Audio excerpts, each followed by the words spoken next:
Solid and liquid cats, didgeridoos and cheese disgust scoop Ig Nobel Awards.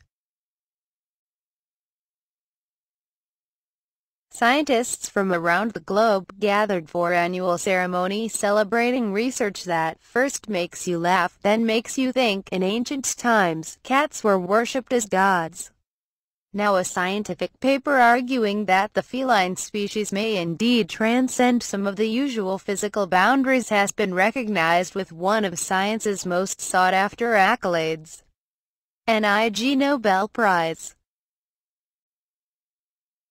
The theoretical treatise, entitled On the Rheology of Cats, argues that cats can technically be regarded as simultaneously solid and liquid due to their uncanny ability to adopt the shape of their container.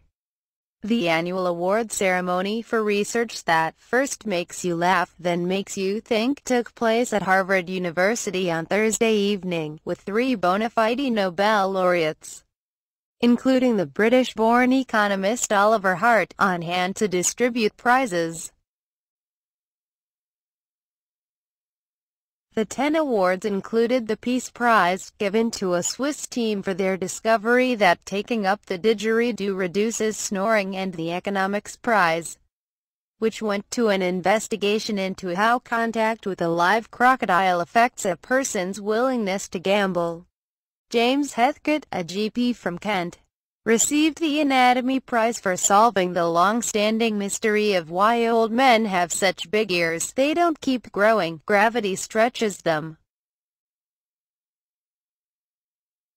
Marc-Antoine Fardin, of the Université Paris Diderot and sole author of the cat paper, was inspired by an internet thread featuring absurd photos of cat-filled containers, ranging from sweet jars to sinks.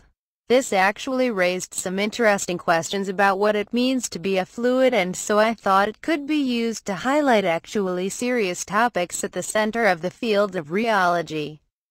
The study of flows, he said. Fardin's subsequent paper, published in the Rheology Bulletin in 2014, explores how to calculate a cat's Deborah number, a special term used to describe fluidity, and speculated on how cats might behave if subjected to the tilted jar experiment.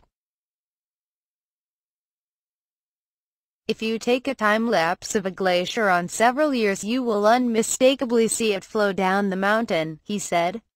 For cats, the same principle holds. If you are observing a cat on a time larger than its relaxation time, it will be soft and adapt to its container, like a liquid would. The ceremony also recognized a Swiss team for showing, in a randomized controlled trial, that didgeridoo playing reduces snoring and eases the symptoms of obstructive sleep apnea. This could be due to the improving effect on tongue muscles and the reduction of fat pads in the throat.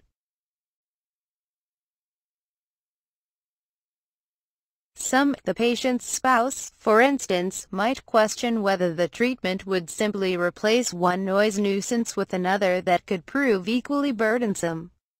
But the approach seems to be gaining traction since the paper's publication.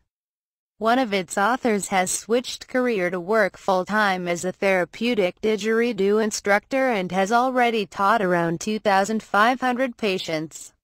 Mila Puhan, a professor of public health and epidemiology at the University of Zurich and first author of the work, argues that the didgeridoo is not worse than any other instrument.